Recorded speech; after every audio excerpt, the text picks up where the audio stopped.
نبی کریم صلی اللہ علیہ وسلم کے معجزات کے حوالے سے اپنی گفتگو کو آپ کے سامنے رکھ رہے ہیں اور معجزات ہی کے اندر نبی کریم صلی اللہ علیہ وسلم کی بات پیشین گوئیوں کو بھی آپ کے سامنے رکھا۔ انشاءاللہ اس حوالے سے اپنی گزارشات کو مزید آگے بڑھائیں گے۔ نبی کریم صلی اللہ علیہ وسلم کے پاس ایک صحابی آیا اور آ کے کہنے لگا آج 2 عورتیں مر جائیں گی۔ رسول اللہ صلی اللہ علیہ وسلم نے اس بات کو اگنور کیا، پھر آ کے کہنے لگا وہ تو روزہ رکھے ہوئے ہیں اور وہ روزہ رکھتی ہیں، پے در پہ روزہ رکھتی چلی جاتی ہیں اور کچھ کھاتی پیتی نہیں، ان کی جان تلف نہ ہو جائے، ان کو کچھ نصیحت کر دیجئے کہ اتنا پے در پہ اوپر نیچے روزے رکھنا، یہ بھی اپنی جان کو ظلم میں ڈال لینا یا اپنے نفس کے اوپر ظلم کر لینا، یہ کوئی مناسب بات نہیں ہے۔ نبی کریم صلی اللہ علیہ وسلم نے پھر اس بات کو اگنور کیا، اور معلوم ہوتا ہے محدثین نے لکھا ہے نبی کریم صلی اللہ علیہ وسلم کو اللہ رب العزت نے یہاں پہ ہی ان عورتوں کے احوال کا بتا دیا ہے جس کی وجہ سے نبی کریم صلی اللہ علیہ وسلم انہیں نظر انداز کر رہے تھے۔ صحابی پھر آیا آج تو فوت ہی ہو جائیں گی، تو نبی کریم صلی اللہ علیہ وسلم نے کہا ان کو بلا لاؤ۔ دونوں عورتیں آئیں تو نبی کریم صلی اللہ علیہ وسلم نے ان کو کہا کیا کرو، الٹی کرو۔ تو ان دونوں عورتوں نے الٹی کی تو ان کے جسم میں سے خون اور گوشت کے لوتھڑے نکلے۔ رسول اللہ صلی اللہ علیہ وسلم نے صحابہ کو مخاطب ہو کے کہا حلال چیزوں سے تو روزہ رکھتی تھی، اللہ کی حلال کردہ اشیاء کو تو تقوی اور خوف خدا کی وجہ سے چھوڑ دیتی تھی، لیکن مسلمان بھائیوں کے گوشت کو کھانے سے باز نہیں تھی آتی، روزہ رکھ کے بھی غیبت کیا کرتی تھی۔ اس کے اثرات ان کے جسم کے اوپر دیکھ لو کہ اب الٹی آئی ہے تو اس کے اندر خون بھی شامل ہے اور گوشت کے لوتھڑے بھی شامل ہیں۔ میرے بھائیوں، ہم لوگوں نے، اور یہ بالعموم جو عام فہم بات ہے، یہ بات درست ہے، ہم نے یہ سمجھا کہ گناہوں کے اثرات صرف روح پہ ہوتے ہیں اور بدن پہ نہیں ہوتے۔ اول گناہ کے اثرات روح ہی پہ ہوتے ہیں، اور روح غلیظ ہو جاتی ہے اور روح بد فطرت ہو جاتی ہے، پھر وہ جسم کو غلط کاموں پہ ابھارتی ہے اور جسم کو غلط سائیڈ پہ لے کے چلتی ہے۔ لیکن یہ کہہ دینا کہ گناہ کا اثر صرف روح پہ ہوتا ہے، یہ بھی کوئی درست بات نہیں ہے۔ آپ ایک عام مشاہدے کے طور کے اوپر کسی کو طعن و تشنیع کرنا مقصود نہیں، آپ کسی صحابی کو برا بلا کہنے والے کا چہرہ دیکھ لیں، کیا اس کے چہرے کے اوپر اثرات ہوتے ہیں کہ نہیں؟ عادی جھوٹ بولنے والے کا چہرہ دیکھ لیں، عادی گالی نکالنے والے کا چہرہ دیکھ لیں، عادی شراب نوش کا چہرہ دیکھ لیں۔ ہاں کچھ لوگوں کے ہو سکتا ہے اثرات ظاہر نہ ہو، لیکن گناہوں کے اثرات بدن پہ بھی ظاہر ہوتے ہیں۔ یہ کہنا کہ بدن پہ گناہ کا کوئی اثر واقعہ نہیں ہوتا، تو حقیقت بات تو یہ ہے آج جتنے امراض آپ معاشرے میں دیکھ رہے ہیں، میں ایمانداری سے لوگ آتے ہیں، اگرچہ میں رقیہ شریعہ کا باقاعدہ باضابطہ طور پہ کام نہیں کرتا، لیکن اس علم کو حاصل کیا، پڑھا ہے، اپنے دوست احباب کی طرف ریفر کر دیتے ہیں، لیکن ان میں سے 90% جو مریض ہیں ان کی 2 وجوہات ہوتی ہیں، اور پہلی جو سب سے اہم وجہ یہ ہوتی ہے ان کے گناہ ہوتے ہیں، جس کی وجہ سے وہ ایسے موذی امراض کا شکار ہو چکے ہوتے ہیں کہ پھر نہ میڈیکل رپورٹس بھی آتے ہیں، نہ ان کو کسی قسم کی دوائی اثر کرتی ہے۔ اور کئی مرتبہ جو رقیہ شریعہ کرنے والے ہوتے ہیں یا عالم ہوتے ہیں، وہ ایگزیکٹ وہ گناہ بھی بھانپ لیتے ہیں کہ اس جسم کے اوپر فلاں گناہ کا اثر ہے جس کا نتیجہ یہ ہے۔ ان میں سے میرے بھائیوں ایک گناہ یہ غیبت بھی ہے، جس کو ہم نے بڑا معمولی سمجھ لیا ہے۔ یقین مانیے کئی مرتبہ ایسے مشاہدات اور واقعات نظروں سے گزرے ہیں کہ ایک بندہ عرصے سے گوشت نہیں کھا رہا، لیکن میڈیکل رپورٹ میں آ رہا ہے کہ وہ گوشت ڈیلی کھاتا ہے، گردوں کی رپورٹ خراب آ رہی ہے، اس کے اندر غیبت کے علاوہ کوئی عیب پایا نہیں گیا، اور جب اس نے اصلاح کی اللہ تعالیٰ نے اس کو شفا بھی دے دی۔ یہ کوئی چھوٹی بیماری نہیں ہے، اور یہ رسول اللہ صلی اللہ علیہ وسلم نے اس ایک موقع کے اوپر اس کی پیشین گوئی نہیں کی، بلکہ دوسرا مشہور واقعہ ہے، اکثر نے سنا ہوگا لیکن یاد دہانی کے لیے، رسول اللہ صلی اللہ علیہ وسلم ایک سفر میں ابو بکر و عمر کو بھی ساتھ لے کے چل پڑے، اور حضرت ابو بکر و عمر نے ایک ملازم کو اپنے ہمراہ لیا،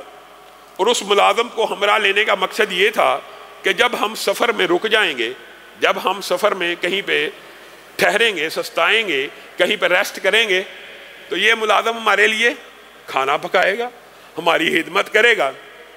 اب ایک رستے میں پڑاؤ آ گیا، آپ نے پڑاؤ ڈال لیا، حضرت ابو بکر و عمر نے بھی پڑاؤ ڈال لیا۔ اب جب انہوں نے پڑاؤ ڈالا، وہ جو ملازم تھا وہ بھی بالآخر انسان تھا، اتنا لمبا چوڑا سفر تھا، جیسے ہی نبی کریم صلی اللہ علیہ وسلم لیٹ گئے، قافلے والے لیٹ گئے، یہ ملازم بھی لیٹ گیا، اس کی آنکھ لگ گئی۔ حضرت ابو بکر و عمر آپس میں، کتنی جلیل القدر ہستی ہیں، شخصیات ہیں، آپس میں ایک دوسرے کی طرف آنکھوں میں آنکھیں ڈال لی اور اشارہ کرنے لگے۔ اس کو ہم مراد یہ ہے، اشارے میں کہنے لگے یہ جس کو ہم کھانا پکانے کے لیے لائے تھے، یہ ماشاءاللہ سو رہا ہے، جس کو ہم اپنی خدمت کے لیے لائے تھے وہ تو ریسٹ کر رہا ہے، وہ تو سو رہا ہے۔ کوئی بری بات نہیں کی، کوئی گالی نہیں نکالی، کوئی تان و تشنیع نہیں کی، صرف یہ جو ہلکا سا، اس کو کہتے ہیں حمز، یا حمز کیا، ہلکا سا اشارہ کیا، لمز کہہ لیں، ہلکا سا لمز کیا، اور ایک دوسرے کی صرف آنکھوں میں دیکھ کے اشارے کیے کہ یہ دیکھو جی سو رہا ہے، اس کو ہم خدمت کے لیے لائے تھے، اور بس اس بات کے اوپر ایک دوسرے کو دیکھ کے مسکرانا شروع ہو گئے، ہنسنا شروع ہو گئے۔ اب بھوک تو لگ چکی تھی، ملازم کو نہ اٹھایا، رسول اللہ صلی اللہ علیہ وسلم کے دربار میں پیش ہو گیا، اللہ کے رسول آپ نے جو کھانے کا انتظام کیا اس میں سے ہمیں بھی کھلا دیجئے۔ تو رسول اللہ صلی اللہ علیہ وسلم نے بڑی سنجیدگی کے ساتھ اپنے ان دو عظیم اور جلیل القدر صحابہ کو دیکھا۔ یہ عظیم المرتبت صحابہ ہیں، یہ وہ ہیں جو ایک وہ ہے جو نبیوں کے بعد سب سے افضل ہے، اور دوسرا کون ہے؟ جو ابو بکر کے بعد سب سے افضل ہے۔ یعنی دھرتی کی پشت کے اوپر تین انسان عظیم الشان ایک جگہ پہ بیٹھے ہیں، اور وہ جو کائنات کا امام ہے اپنے ان دو ساتھیوں کو دیکھ کے کہتا ہے ابو بکر و عمر تم اپنے حصے کا کھانا کھائے ہو۔ اے اللہ کے رسول، آپ کہتے ہیں، آپ کی بات کو جھٹلایا تو نہیں جا سکتا،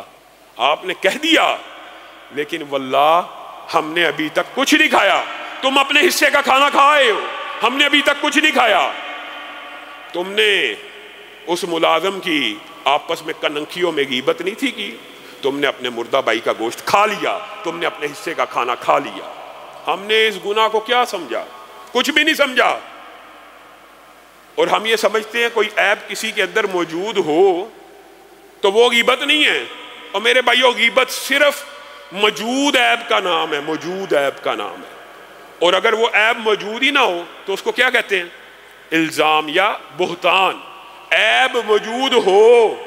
اور اس کی پیٹھ پیچھے کیا جائے، اس کے منہ پہ اس کی اصلاح نہ کی جائے، اور اس کے پیٹھ پیچھے اس کے کسی دوست، اس کے کسی عزیز، اس کے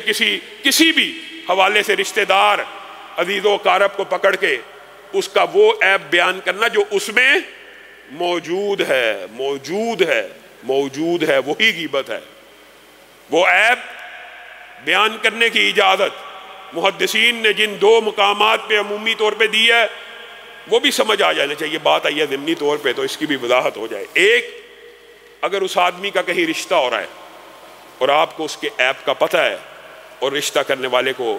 آپ کو بتانا ضروری ہے کہ اس بندے میں یہ عیب ہے، اس لڑکی میں یہ عیب ہے، بعد میں گلہ نہ کرنا، ابھی بات بتا دی جائے، رشتے کے اندر عیب کو نہیں چھپانا چاہیے۔ دوسری بات، اس بندے کا فتنہ ایسا ہو، اس عیب کا فتنہ ایسا ہو، وہ جو عیب ہے وہ ایسا عیب ہو جس سے عوام کو نقصان پہنچتا ہو، جس پہ مفاد عامہ کے اوپر ضرب لگتی ہو، پھر اس عیب کا بتانا جس بندے کو نقصان پہنچنے کا اندیشہ ہے آپ کے اوپر واجب ہے۔ مثلا اس کی بڑی عام فہم مثال ہے، بہت سی مثالیں ہیں، متعدد اس کی جہتیں ہو سکتی ہیں۔ ایک جہت تو یہ ہے کہ ایک عالم دین بنا ہوا ہے اور لوگوں کو فتنے میں مبتلا کر رہا ہے، اس کا وہ عقیدہ، اس کا وہ عیب بیان کرنا اور لوگوں کو کہنا کہ یہ اس فکر میں گمراہ ہے، اس کی اس فکر کو قبول نہیں کرنا، یہ غیبت نہیں ہے، یہ آپ کے اوپر لازم اور واجب ہے۔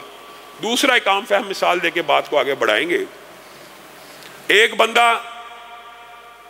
عادی مجرم ہے کہ وہ لوگوں کے پیسے کھاتا ہے، خیانت کرتا ہے، بے ایمان ہے، اور آپ دیکھ رہے ہیں اب یہ فلاں شخص سے بھی پیسے نکلوانے لگا ہے، تو آپ کے پر واجب ہے کہ آپ اس بندے کو جا کے کہیں اس کے اندر یہ عیب موجود ہے، یہ لوگوں کے پیسے کھا جاتا ہے، یہ حق تلفی کرتا ہے، اس کے ساتھ تجارت نہ کی جائے۔ غیبت کی جو جائز اقسام ہیں ان میں یہ باتیں شامل ہیں، اور بلا مقصد بغیر کسی وجہ کے کسی بندے کو بددل کرنے کی وجہ، صرف بددل کرنے کے لیے، یہ انسان بڑا بدقسمت ہے، بہت بدقسمت ہے۔ انسان غیبت کس وجہ سے کرتا ہے؟ بالعموم آپ نے دیکھا ہوگا غیبت کی جو سب سے بڑی وجہ ہوتی ہے وہ اپنے نفس کی تسکین ہوتی ہے۔ انسان کسی بندے کو اچھا نہیں سمجھ رہا ہوتا اور انسان اپنے نفس کو تسکین دیتا ہے کہ میں اس بندے کو اچھا نہیں سمجھ رہا، فلاں بھی اس بندے کو اچھا نہ سمجھے۔ اس کے علاوہ غیبت کی کوئی وجہ نہیں ہوتی، صرف اس وجہ سے غیبت کی جاتی، میں اچھا نہیں سمجھتا، فلاں بھی اچھا نہ سمجھے، فلاں بھی اچھا نہ سمجھے، فلاں بھی اس کو برا سمجھے۔ اپنے نفس کی تسکین اس بندے کے خلاف ہے۔ اب بدقسمتی کا اندازہ ہے، بدبختی کا اندازہ ہے، ایک جس بندے کے خلاف ہے، ایک تو ہے جن کے حق میں ہوتا ہے، انسان ماں باپ ہیں، بہن بھائی ہیں، بیٹے ہیں، ان کے تو بندہ حمایت میں ہوتا ہے، اور یہ لوگ بھی کل قیامت کے دن انسان سے نیکیاں لے اڑیں گے۔ یہ بھی ایک تکلیف کا باب ہے، لیکن ان سے تو انسان محبت کرتا ہے۔ اور وہ انسان جس سے آپ نفرت کرتے ہیں دنیا میں، جس سے بغض رکھتے ہیں، کل قیامت کے دن جب وہ آپ کی نیکیوں کو لے رہا ہوگا، آپ کے دل کے اوپر کیا بیتے گی؟ آپ تو اس سے بغض رکھتے تھے، آپ کے دل میں تو اس کی نفرت تھی، لیکن صرف ایک غیبت کی وجہ سے وہ آپ کی نیکیوں کو لے رہا ہے، صرف ایک غیبت کی وجہ سے وہ آپ کی نیکی۔ میرے بھائیوں، آپ نے کیا سمجھا کہ اگر کسی کی غیبت کر لی ہے تو کل قیامت کے دن وہ آپ سے نیکی نہیں لے گا؟ اللہ کی قسم وہ چھوڑے گا ہی نہیں، وہ کوئی ایک غیبت کو بھی معاف نہیں کرے گا۔ اس دن آپ اس کے ترلے کرتے رہے، منتیں کرتے رہے، یار مجھے معاف کر دو، نہیں، وہ کہے گا اللہ ریکارڈ لے کے آئیے، اس نے زندگی میں کتنی مرتبہ میری غیبت کی ہے، ایک غیبت کے بدلے میں مجھے اس کی نیکیاں چاہیے۔ انسان خواہ مخواہ غیبت کر کے اپنی نیکیوں کو دیتا چلا